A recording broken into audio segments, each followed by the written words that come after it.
era nga olunaku lwali tugenda kuba nga twogera ku mboozi eno emaze akabanga ng'ate tugiwulira emboozi y'okuba nga munnange waliwo empiso egenda okuba nga eyambako okupreventinga oba okuziyiza akawuka akaleeta mukenenya. Olunaku olwaliro mu studio tulina Dr. Flavia Matovu era nga Dr. Flavia Matovu specialist era nga senior research scientist era nga university lecturer nga alina over 15 years of experience. Wabula ate gye buvuddeko bamapointinze nga director wa research at MU JHU Research Collaboration era nga results oba research gwaze akola munnange ebiseera ebisinga azze nga alabibwako mu bantu ab'enjawulo era nga bamuwadde awards ez'enjawulo. Atambudde mu mawanga ag'enjawulo nga ate y'omu ku bantu abasinga okola research mu Uganda wano. Ali passionate about okuba nga munnange afuna eddagala ly'ebirwadde ebimu okusingira ddala HIV AIDS wabula ate waliwo ne hepatitis B n'endwadde ezikwata abakyala. Wabula bannaye ye biography we muwanvu nnyo tumulina mu studio olunaku olwaleero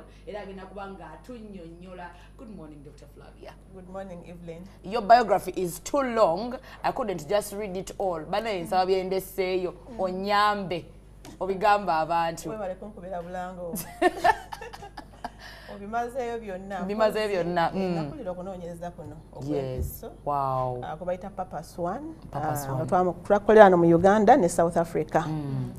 Nga nze national principal investigator. Yes. Era nga nze nali nvunaanyizibwa ku site emu gye bayita Muju Mityana site. Muju Mityana site. Naye ng'ebisigadde obyogedde bulungi nnyo sijja kwongerako. Watuyamba. Katuufu. Lwakuba oyo Masa n'ekyo kyagala okubuuza. Nze nja kukikujjukiza. Well, omuntu yandibadde okutegeera nti neera enempiso egenda okuba nga eyamba kubanga abasinga bagenda giconfusinga n'okuba nga ewonya kubanga buli tulowooza batufudde eddagala eriwonya naye abantu bagala kumanya first of all it's a prevention injection eziiza okuba nga omuntu afuna tewonya naye kati okusinziira nti tuba tulina ARVs tuba tulinawo PrEP ne PEP kati enempiso egenda kwawukana etya ku PrEP ne ARVs ne PEP. Kale nkwagadde kubanga obimanyi already obitegeera. Tuyina PrEP, tuyina treatment, tuyina kati empisa yaki ya prevention. Kakati ngenda tandikira ku kigambo kye bayita pre-exposure prophylaxis. Kubanga era byonna byebimu PrEP or PrEP nene injection era byonna byonna eberaki prevention. Kati bw'obanga olina ekirwadde ngoli kati abaga kufuna ekirwadde ng'omanyi ogenda kufuna obulwadde obwo katugambe nti abantu babeera nga bali mu nsi ez'ebweru teri nsiri abagenda kujja balambuleko wano oba bannaffe babeera nga bava wano ne bagenda babeereko eri ne babanga ensiri zirudde obbaluma bw'anajja wano ensiri n'emuluma omusujja gw'anaafuna guyinza omutwala kati kye tukola omuwa eddagala eriwonya omusujja n'alimirirawo katanaba kujja watuukira wano ensiri n'emuluma ng'olwedde alina ki obukuumi bwe mulumako olwedde nga ki eddagala mweriri ndaba nga ki tagenda funa bulwadde obwo kati era kyekimu kye twakola mu HIV ne tufuna eddagala eriweweeza akawuka ka mukenenya ARVs ne tugezesa ne tugamba nti bw'obanga omuntu afunye akawuka eddagala lino nyo banga lisobola okukola ki okakendeeza mu musaayi ne kaba nga tekalabika nabanga akola bulungi emirimu gye nabanga mulamu ng'omuntu omulala yenna lwaki tetuwa abo abali kati abagako okufuna akawuka oli weyegattira n'omuntu anamusiga akawuka nabanga alina obukuumi alina eddagala mu musaayi nabanga ki tagenda kufuna akawuka kati twasooka kunoonyereza ku mpeke empeke eri mu kiriniki era PrEP oli bw'agimira bulungi nnyo buli lunaku tuba twagala omira essaawa zezimu obeere ng'eddagala libanga mu musaayi gwe mweriri neweegaddanga n'omuntu oba neweegatta n'omuntu emikisa gy'ofuna akawuka kumpi zibeera ki 0 naye abasinga kibakaluubiriza amira leero enkya n'akola ki neyeerabira kati omuntu oba tolina wakuluma kikaluubiriza ate n'ekirala okweserejja mu kiriniki bakole ki babe nga ofuna eddagala eddala jjukira tuligabira mu kiriniki z'abalwadde kati neiba ajja kuba ye mulwadde ye agamba ndi mulwadde munnange gwe n'omugamba gwe toyina ate alaba muli mu layini y'emu muli mu kiriniki y'emu ajja kulowooza nti ki kati ne babanga abantu bakaluubirizaamu okumira ki empeke ne tugamba nti waliwo eddagala lino ery'empiso lyagezesebwa bweru mu kusooka mu balwadde ng'omuntu abanga alwadde n'abanga tulina kye bayita first line ligaanyi omuntu akawuka akagumidde eddagala n'ogenda ku ki ku second line akawuka ne kagaana n'ogenda ku third line akawuka ne kakola ki ne kaguguba ekisigadde ki tewali katonda yakusalirawo naye ne bagezesa ku mpisa eno ng'omuntu oyo aba alemeddwa eddagala lyonna eddagala lino twagezesezza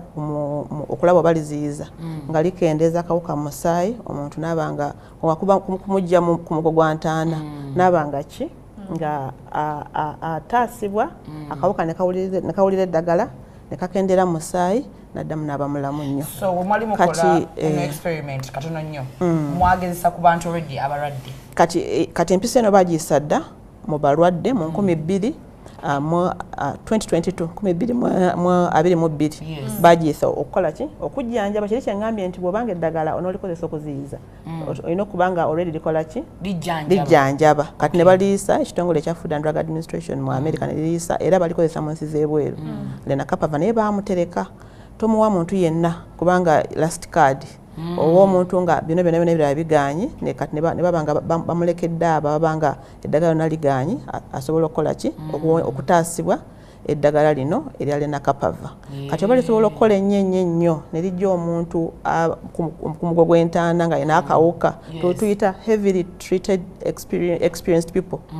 nga eddagala lyonna ligezezaako ligaana naye lenakapava akola ki amuyamba kyotegeeza nsobola okumira either empeke oba okozesa n'empiso gye tulaga kati situation yingi abadde anyonyola nti waliwo bano abagenda okukozesa empeke ezigaana kati oyo agaanye bajja muwa injection eno ekola atasobola zikozesa naye kati bwe twaligezesa mu balwadde ne tulaba nga likola nnyo kati ekitongole ekirikola bakiyita Gilead Sciences mu America ne bagamba nti ate abantu bangi bafuna akawuka ate ng'empisa eno ekola emyezi 6 ate nga tumanyi nti ekola nnyo lwaki mifo kyokola ki kyokuleka empeka abantu babamira tetukomawo naki tetuleeta mpiso era naga amakere ndago aga oral prep bebagakola era ddagala lya Gilead Sciences kati ne bagamba lwaki tetukola ki tetwanguyizaamu kubanga omuntu ayinza okubanga eri abamira olinamira bulungi nnyo naye ate abasinga bakola ki bakaluubirizibwa mwayanguye olwedde okubeera nga muyambako abantu ne mukitegeera bulungi muno empeke zino nzibu kuba zona ey'omusujja nzibu yakumira n'ennaku essatu era weerabira so naawe kakati lwaki ate mwayanguya n'akabeeyi akabeeyi ogenze kabeeyi amangu ago kubanga era akabeeyi kano ndabira ddala nga olwedde buli kimu mwakyanguya kati lwaki temwasooka twanguye n'akabeeyi akabeeyi kano tugenda kukanguya kankubulire lwaki kati bw'omala okunoonyereza nolaba nti ekintu kyonoonyerezako kikola kati abantu anoonyereza ku mpiso ne tulaba nti eziyiza abawala abato n'abakyala okufuna akawuka lwakuba tekitegeeza nti bokka banalikozesa n'abasajja bagenda dikozesa naye kati bwe mubanga mumaze okukola okunoonyereza ne mulaba nti ekintu kyemugezesako kikola mulina emitendera gye muyitamu kubanga obulamu bw'abantu bwa muwendo nnyo tofubutuka n'ogamba nti kati eddagala lyakoze enkya ngenda ddiwa ki ngenda ddiwa omuntu tulina emitendera gye tukola ki waliwo obukiiko obutusalirawo kati akakiiko ako Gilead Sciences bwe yakawa ebyavaamu gwali mwaka guli oguwedde kati okuba nti olwaleero eddagala eryo bamaze okukola ki oddiwa olukusa kyanguye nnyo kusinga amalagala gonna ge tumanyi bayise mu bwangu nnyo okuba nti ki nti baliisa kati baliisizza nga tebanaana kuliisa baali bakola ki kubanga obanga okoze okunoonyereza nolaba nti ekintu kikola oba otaddemu ssente nnyingi nnyo investment eba y'amaanyi okusasula abakoze emisaala okukola eddagala eryo ebintu bingi odishipinga wano bingi empapula zetukozesa kompyuta bingi nnyo sente nyingi billions zetwogerako eza dollars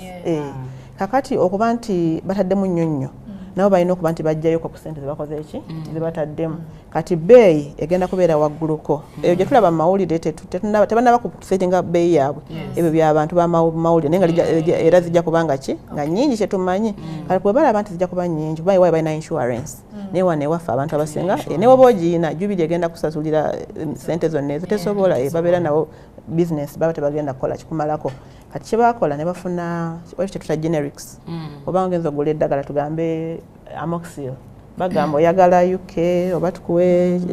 India tukuwe Spain Turkey ebbeeyi negenda ngekola ki ekyuka kati wane bagamba nti kati ensi ezikyakula ziyinza obutasobola ki ddagala lino tetujja kusobola ddagala bbeeyi yabe kuba bateekamu nnyo kati basayininga dda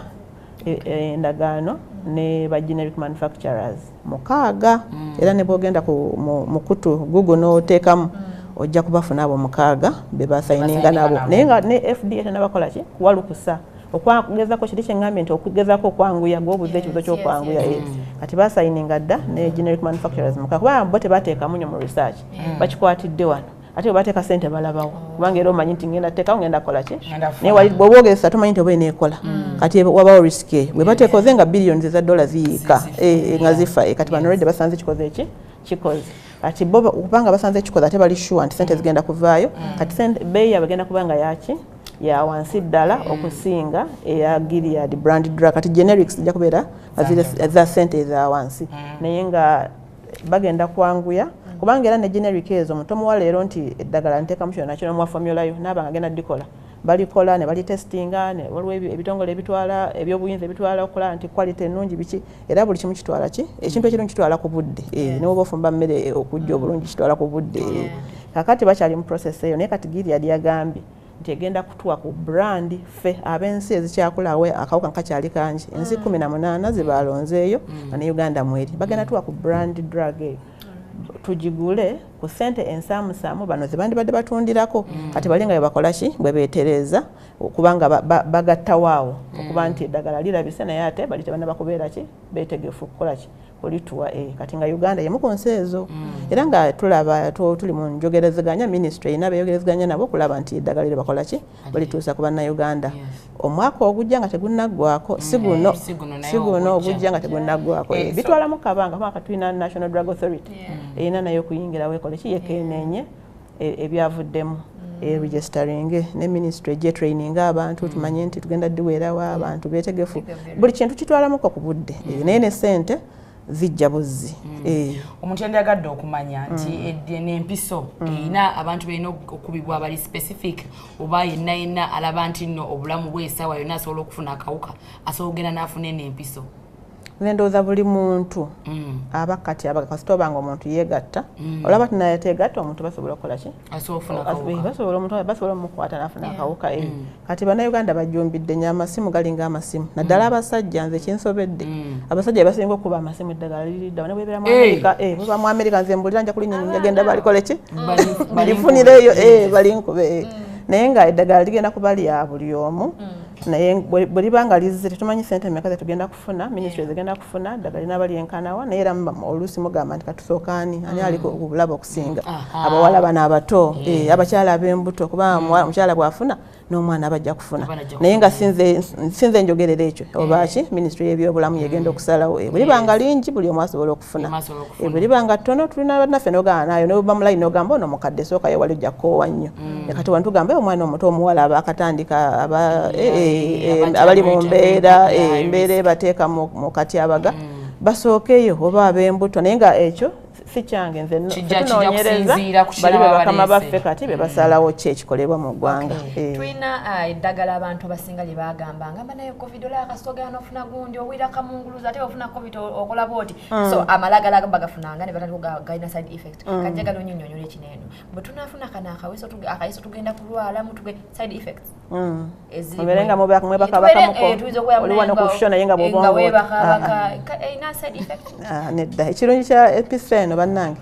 bwe tuba tunoonyereza era tulaba nti eddagala lino si lya bulabe twakirondoola nnyo okulaba nti ki tukebeera era twayingiza abaana abawala nga tebalina bulwadde bwonna tuyingiza omuntu nga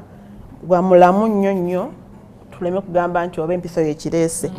so tukebera ekibumba tukebera ensigo tukebera obulwadde bw'obukaba tukebera amasavu golina mu mubiri buli kimu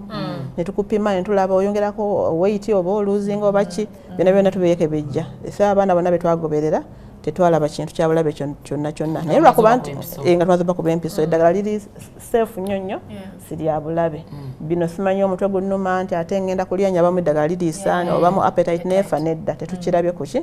naye tukyagenda maaso okunoonyereza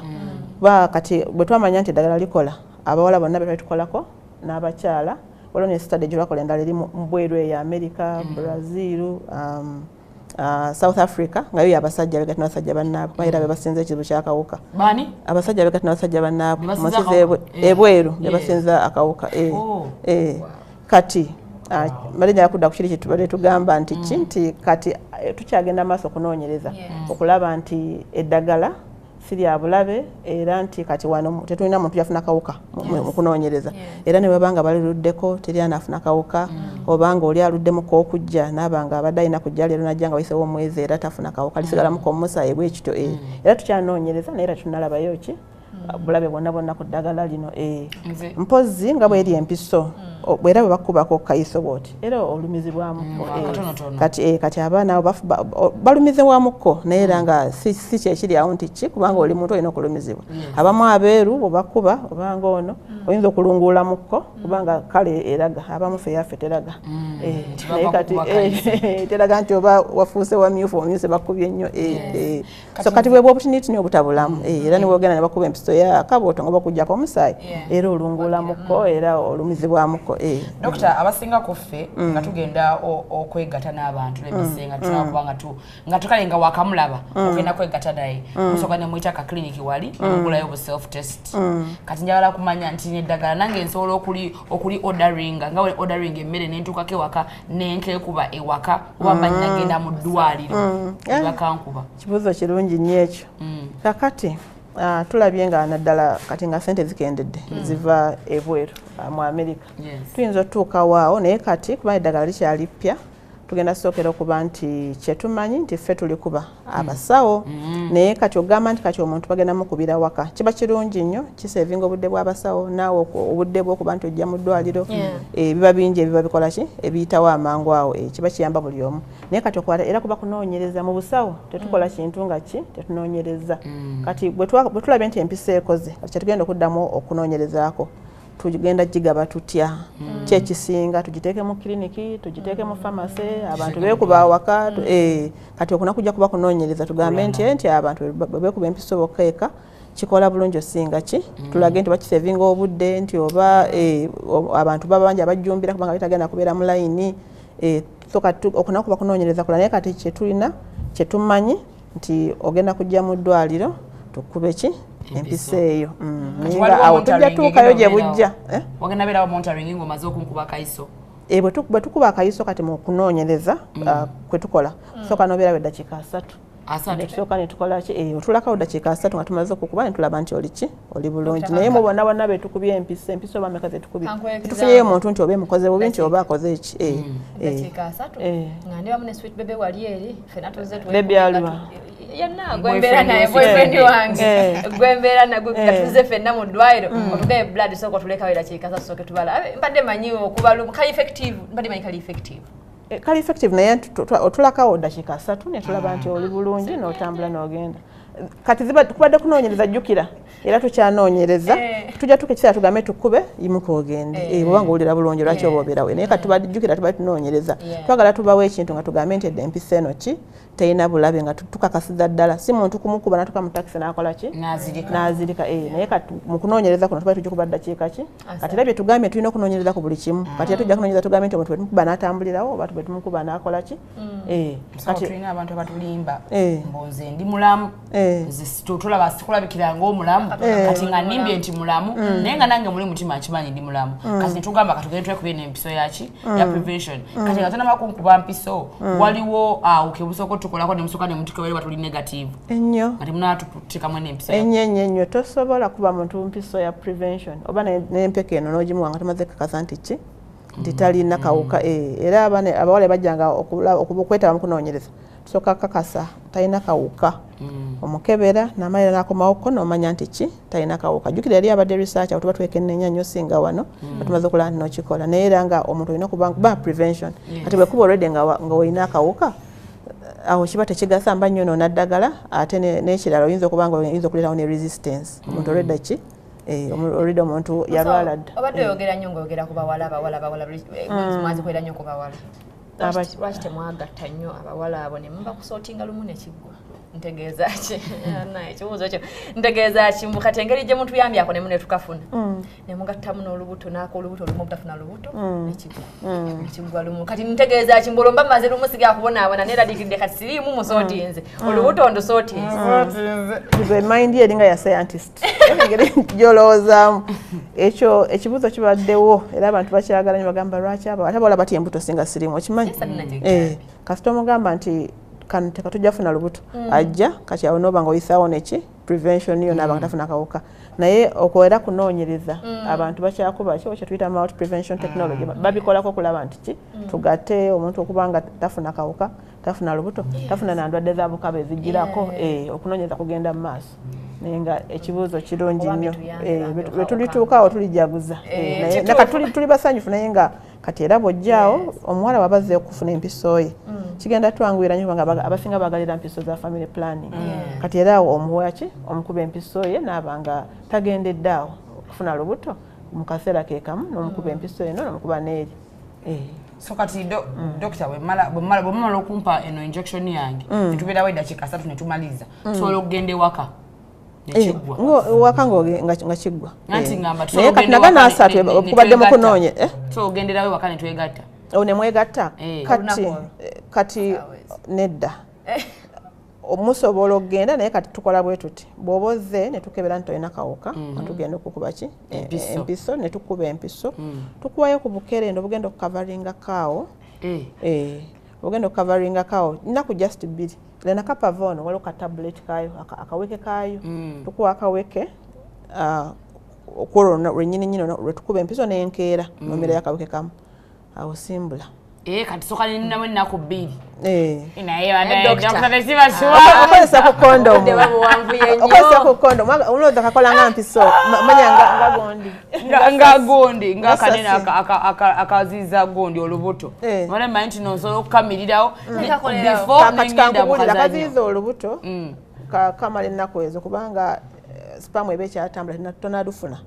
kati process eyo eba tenabakola ki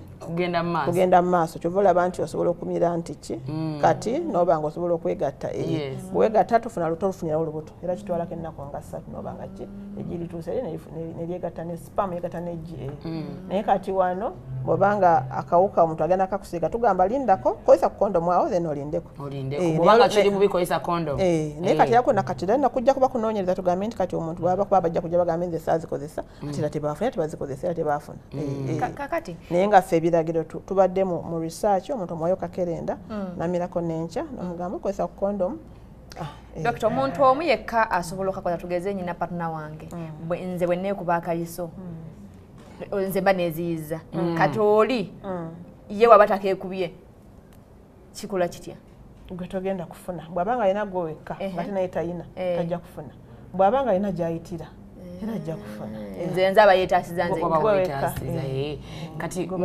Doctor, we are very happy nti at least tulabalabako ebintu ebimu kubanga abamu ku ffe tulina abazadde edda abatufaako nga balina akawuka abaana bangi abakuze naddala mu generation yange nga abazadde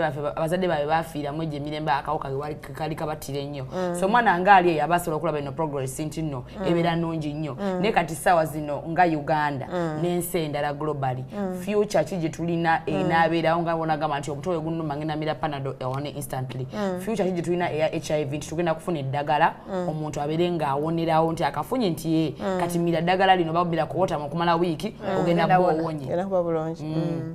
kati era lwaki sirimu atwesibyeko lwakuba nti akawuka kamuleeta bakayita ka virus ebayo bacteria parasite kati nga bolaba nti obulwadde bw'obukaba ono pneumonia mulalama kati ebyo ebimu eddagala gyeri naye kati akawuka virus eyo ekyalemesezza abantu osobola kuweweezako buweweeza naye nga okunoonyereza kugenda mu maaso okulaba eriyo cases ezimu eziwonye era bakyazirondoola eziwonye naye nga gamati case emu babiri bwe batyo naye kati nga okuba nti tugamba nti kati eddagala eriwonya liirino tetunatuukawo tetugenda kulimba nsi tetunatuukawo ino sigala ku ddagala eryo akawuka kabadde kagezi nnyo kano kemulula kati ekisinga tofunira ddala kawuka olabye okuba nti ojja kukola ki kamufo kyokulinda okuwonyezebwa tokafuna tuba olaba ntwagala okulaba nti tuba n'omuntu engeri gyeyetaasamu nnyingi oba kerenda oba mpiso oba obuweta bingi so kakati waliyo abasawo bemu specifically abagenda okukuba nga bakuba empiso anyway waliwo n'amalwaliro era aguge nnyini gemuga abasinga bayinza okugaga message wa DNA n'atugamba eddwaliro lyekakasa so waliwo eddwaliro lye mugenda okugamba muno geega amalwaliro agalina okubeeramu eri eddagala n'abasawo beebano abalina okuba kubanga bagenda kushukula. Kati okuba nti omuntu agaba PrEP kubanga era n'empisa nayo PrEP agaba PrEP ministry erina okuba nga emuwadde olukusa era basatifyinga amalwaliro ago ne bagamba kati gwe osaanidde ebisaanyizo weebiri tuba traininze mukola ki mulina ebisaanyizo ebikola ki ebigaba PrEP si buli ddwaliro era ne bwogenda kati oral PrEP tali buli wamu waliwo abalina okukola ki nga ministry emaze bakakasa ne National Drug Authority emaze okukakasa nti kati eno pharmacy kati PrEP ne mu pharmacy gyali mugenda n'ofuna PrEP balina okukakasa nti kati bano balina ki ebisaanyizo ebyo tuyinza kirekera buli omu. Kati musawo waliwo obuzibu obugenda okujja obuzibu obugenda okujja mugenda mmala tuwabula obuyiso abaana batandika okutambula nga bakati balina kikozesa ddala kasonso tugenda kukola tutya kuba kati singa waliwo engeri gavumenti oba kati nga mu abasawo gye mugenda okikola kati nga nomwatukuba 6 killer diseases ne mutuzipreventing nga tuzaalibwa lwaki temukincluding omwana ne bamukuba akayiso ng'akyali muto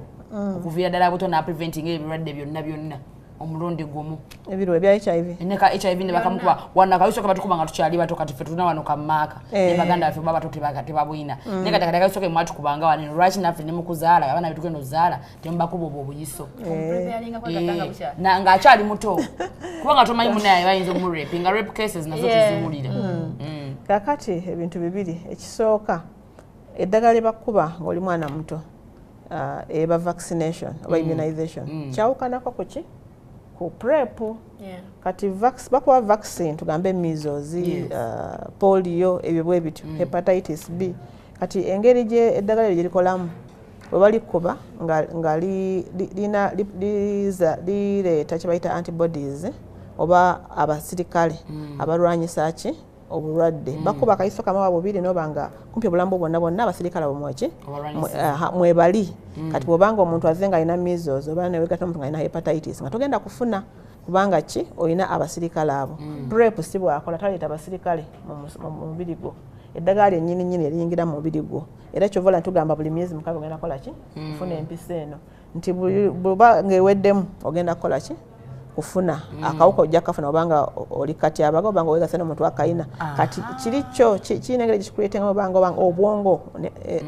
abasirika babanga bwongo ne bujjukira nti measles wuno azze ne bavaayo ne bakola ki ne bamulwanyisa lino eddagala lyo liba ddagala nti liri mu musaayi eddakiika eyo era bwe tugamba nti tugende tubipime mu laabu mwe liri mu musaayi gwo kumala myezi 6 tugenda kuleetayo n'eri omwaka lirimu ero nenga mwaka obeere nga ki nga okuumibwa mwaka mulamba naye nga eddagala lirina okubeera mu musaayi si wali nti basirikale be bakulwanira empiso yayamba buyambi kukola ki kuleeta abasirikale abo muki omusaayi kati abaana bato tusobola bakuba ddagala eryo kuba tebannatuukawo era ne tuba twonona ssente kubanga waliwo n'ekyebbeeyi ani agenda okuganyulwamu osinga ki omulala nze kati kyembadde mmanyi mbadde mmanyi musawo bwonkuba kana akayiso nga bwe bankuba aka measles toddamu kunkuba nedda mbadde mmanyi kati ngawo gibadde kati at first nze mbadde nkisomye mbadde mmanyi bwe nfuna first 6 ne second 6 nga mmaze obulamu bwange bwonna buli mwaka oba olina ofuna kati nga bwolaba nti empeka eri mu clinics kati mu PrEP clinics ogimira buli lunaku lwaki kubanga lolekerawo kumira nga eddagala liggwamu likendeera kati n'empisa eno bakuba myezi 6 olina ofuna buli myezi ki 6 kibula nti twagala tufuna ebyongerayokko tugambe nti oba mwaka mulamba obeere nga obakuba leero era oddamu nga leero 3 July omwaka ogujja oba birthday yo ng'oddamu ku birthday oba olunaku olusooka mu mwaka like that naye nga twagala kulaba nti tufunayo ekitwanguyiza naye ng'olina okukisigalako kozi ng'ogamba nti riski eweddewo oyinza okugamba nti leero sikyali ku riski omwami wange gwenfunye mwesigwa oba omukyayi obivuddeko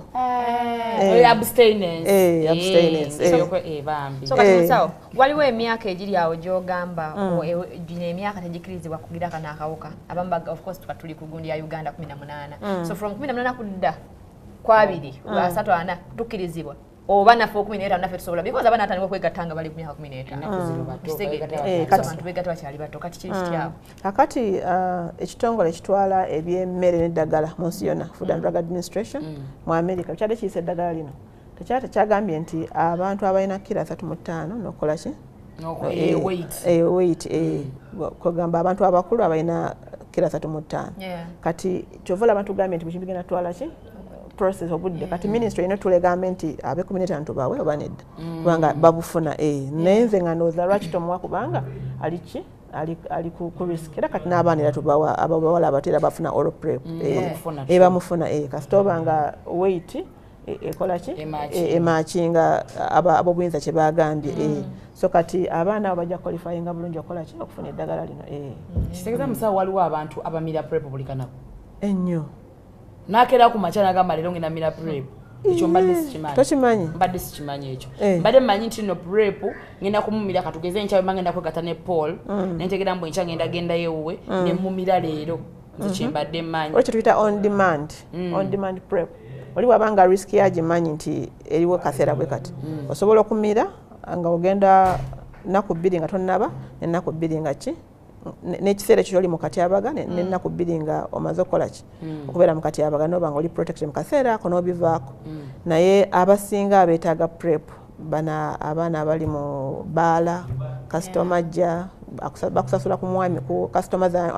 omwenge gwanywedde ye commission gy'ofuna tulina okulaba nti anywa nnyingi ate bw'anaanywa omungi era mwendi nga apuwa mu lodge abali mu factories bambi sente tezimala bwe bati naye ate era bibayo n'abamu ng'oli ali mu bufumbo wabuvunaanyizibwa ddala naye nga omusajja alaba akola ki atambula nnyo n'agamba kati abaana mbaleke nkole ki n'asigala ku lw'abaana naye ate nga ne prep so abantu bamumirira ddala naye kati awo omusajja sera tugenda kuyamba tutya abaana kati nga nze akasente akoko kangi nyinza okuba ne wano ku mulimu nyinza okuba nkolera omwaka mulamba nga n'okafuna sikafuna kati awo tugenda kuyamba tutya kubanga ekyo kituufu kiri nti tukeetaaga akayiso nze naye kamakoogera obaasooka okifulumya mu mawulire nagamba tugenda wa tukajjawa naye manyi na its government sponsored nti kabwerere ngenda kudduka ngende nkafuna sinalabayo omuntu agamba ntakeetaaga buli omu agamba akeetaaga kali katale katugenda kukola naye nga tetusuubira nti abantu bagenda kwegulira empisa eno era government ministry ekiseera kino eri mu njogerazaganya n'ab'obuyinza bangi n'ab'ebitongole ebingi ebiteekamu ku ssente okulaba nti bafuna ki ssente ezimala babe nga batuusako abantu eddagala lino kadokita nkoze ntya okubeera ku kiddo kyo ekiddo kye kimu nange okubeera ku sayidi yo nti wekajjira weekati basooka kulabula ku nze omu kuba ataano abasooka kubanga nze nja kusuulawo ku layini